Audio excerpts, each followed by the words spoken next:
Happy New Year and welcome to 2025. And you know how I started off 2025? My first stream of the year, it was Grand Theft Auto 5. And I had a blast of it. I'm looking forward to carrying on some more tomorrow. I didn't play Warzone. And that's because I think, like a lot of people, I'm feeling a little bit burnt out on it at the moment for a few different reasons. But I don't think it's something unfixable.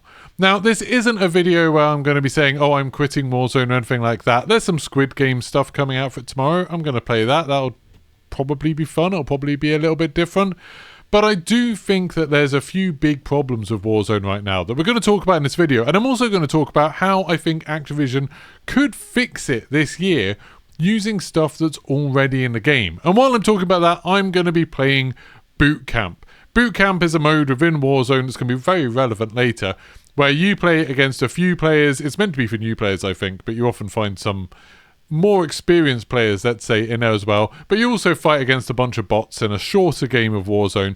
And right now, they seem to have quietly added some boot camp missions, where if you complete these missions, you unlock a charm of like a minigun or death machine, and you also get an MCW skin that looks very fancy and has lots of pictures all over it. So that's what we're going to have a go at doing. So all I need to do is open 3 loot caches, equip 3 armor plates, kill an enemy, and then complete a match. So let's hop in and do that.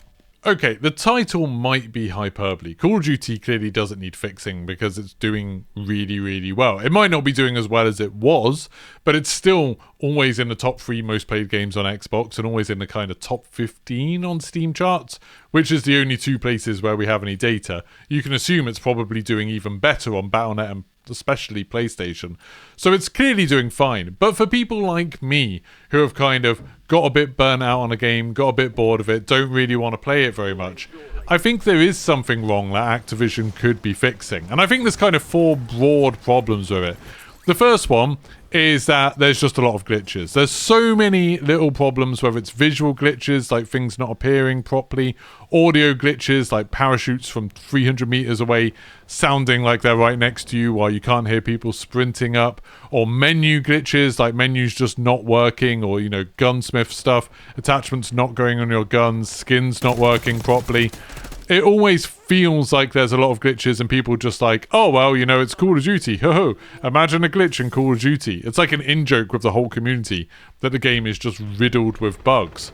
The second big issue is the cheating. You can't tell whether people are cheating or not because the kill cams and spectator cam are hopelessly broken. You know people are cheating. So then it's just a case of, do you think everyone's cheating? Do you think some people are cheating? It kind of ruins the experience knowing that there's cheaters out there.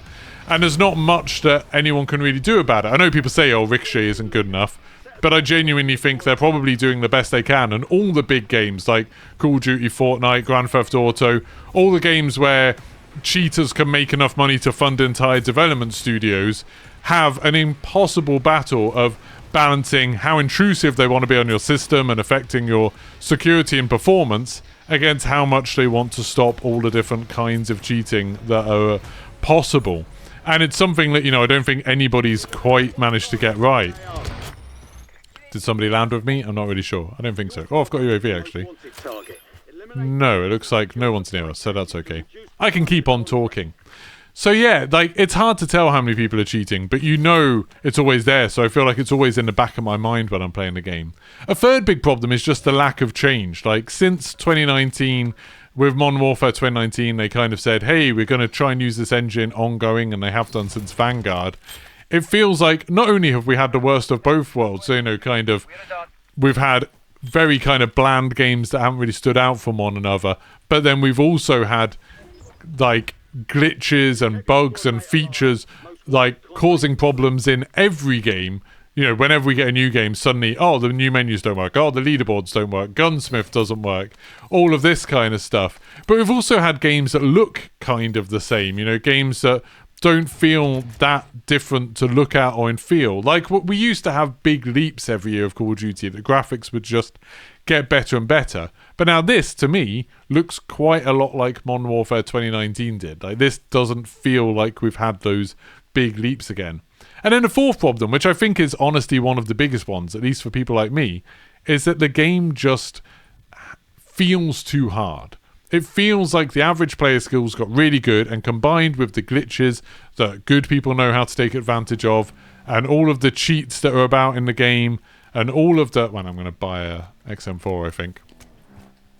And all of the people that have, been playing the game for 5 years and got really good at it, it just feels like the game is too hard now. Average player skills got so good that when I first used to play in 2020, you used to get, maybe 2 or 3 wins a night. Now I feel lucky if I get 2 or 3 wins a season. I've got so few wins in this game that it just puts me off playing. And then, the more people like me who are sort of average or below average that stop playing, that just increases the average player score, because the people who are still playing are the people who are good at it, the people who can have fun with it. They're the ones who keep going. Okay, we're not doing that. We're going to balloon it instead. That makes more sense. So, what can Activision do? How can Activision fix this mess? Well, the answer's kind of in what I'm playing now. Boot camp mode. In boot camp, there's less real players, which means skill-based matchmaking's a lot easier because there's less people to match you up with. You often have a better connection to players because, again... Oh, there's people there.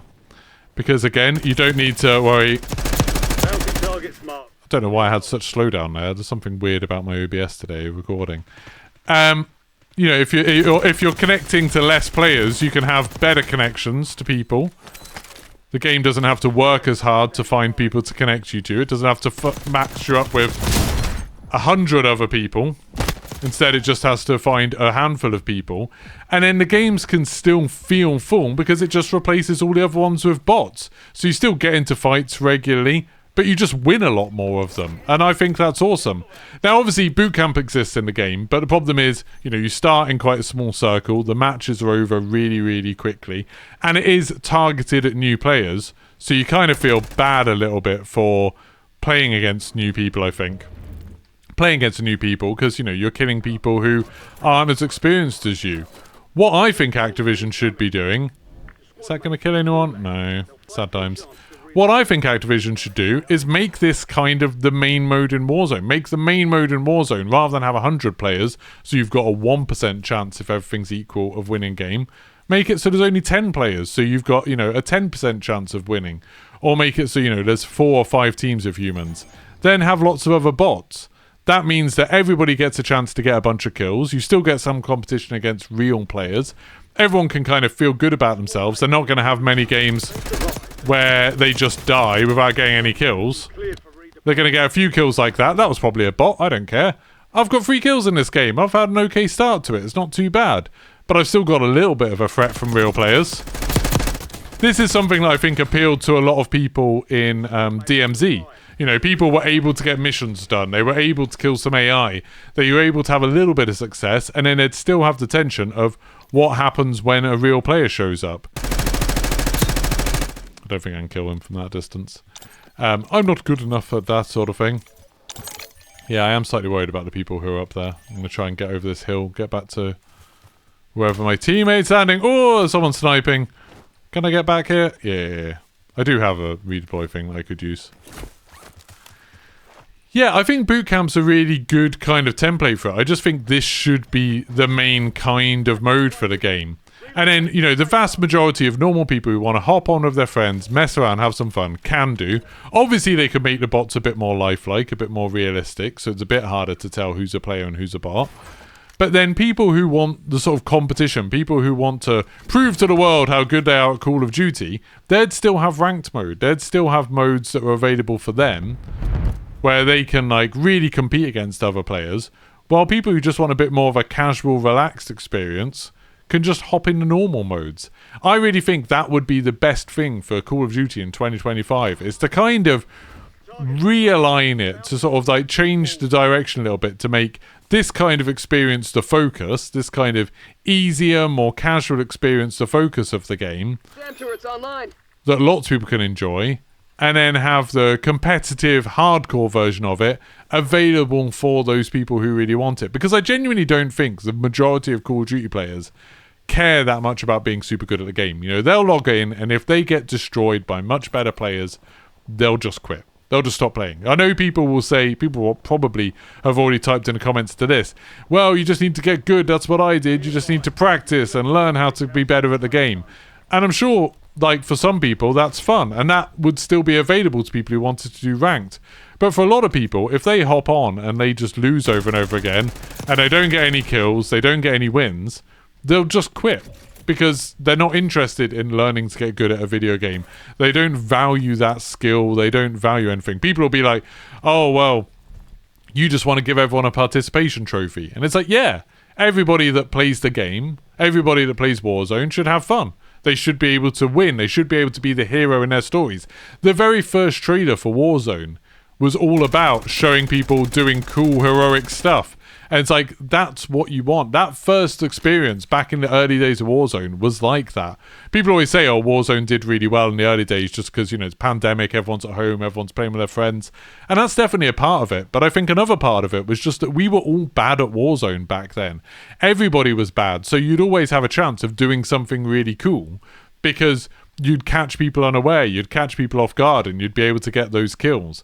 Whereas nowadays, so many people are so good at the game, you know, they've got 5 years of experience getting great at it. Their aim is perfect. They've dialed in their settings. They've, like, tuned everything perfectly, and they've got so much experience with it that they'll utterly destroy you if you step a foot wrong, if you're not at all on their level. And I think that's what's ruined the game for everyone. People learning to get good at it.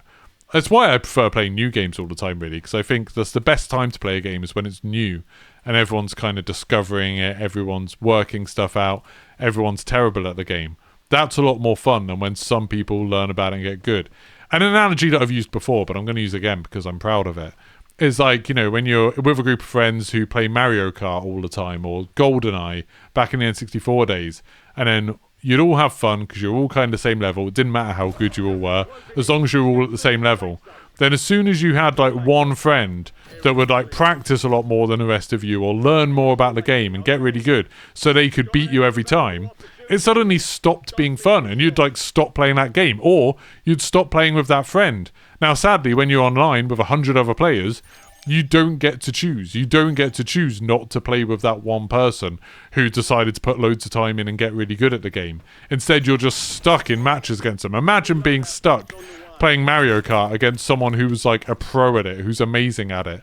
You wouldn't be like, oh yeah, that's going to inspire me to get better. You'd just be like, oh, this is incredibly tedious and boring. I don't want to do this.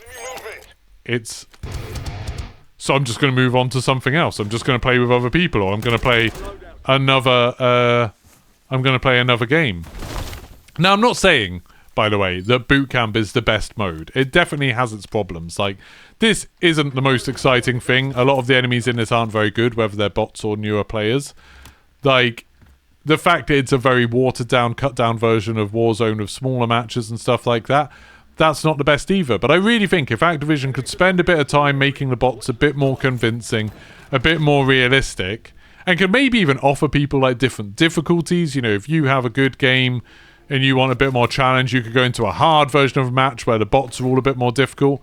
Or it could do, you know, what Warzone and the console version of PUBG's done, where you start off against loads of bots. So if you have some bad games, it puts you in a game with some bots so you can feel good about yourself and have a bit of a win. And then if you're doing really well, it starts putting you up against more players and like starts putting you up against a bit more challenge. And I think that works really, really well. You know, anyone can hop into Fortnite right now and they'll play a game and they'll be able to get a few kills and they'll be able to have a bit of a laugh. And that's because if you're bad at the game, you'll be fighting a bunch of bots that'll be an easy kill. And if you're good at the game, it'll put you up against other people who are good at the game and you'll have a bit of a challenge. I think that's the kind of model that Warzone should go after, and they should prize people having fun and feeling like the hero and having a good time over this idea of getting good at Call of Duty or competition and stuff like that. I genuinely believe that. Oh, I just realised there's one other team left. So we're now in a fight against one other team who are over there. I'm going to go buy an airstrike to try and wheedle them out a bit. I just dropped my gun. That's not good. Let's try and wheedle them out a little bit, shall we? And see if we can win this. Otherwise it'd be a bit embarrassing. Mark the enemy. I don't quite know where these enemies are. Is there one? Oh, there's one in there, I think. Hey, he's there. Oh, I don't know how I managed to down him. That would look like cheating. If I saw that in the kill cam, I'd think I was cheating then. I couldn't see him at all. I was just getting hit markers, so I kept on shooting. There's the other one. Oh, I can shoot him through that wall. This combat scout pack is insane, isn't it? That lets you see through that wall. Get to the safe zone. Gas is closing in. Where is it? He's there. There. See, like, how is that allowed? I can just keep on shooting through the wall. That is going to feel like I'm cheating. I've only got 23 bullets left. That's not great. I'm going to go get a box. An ammo box before I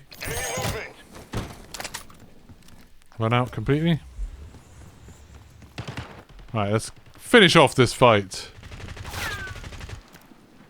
Where are they? Oh, there.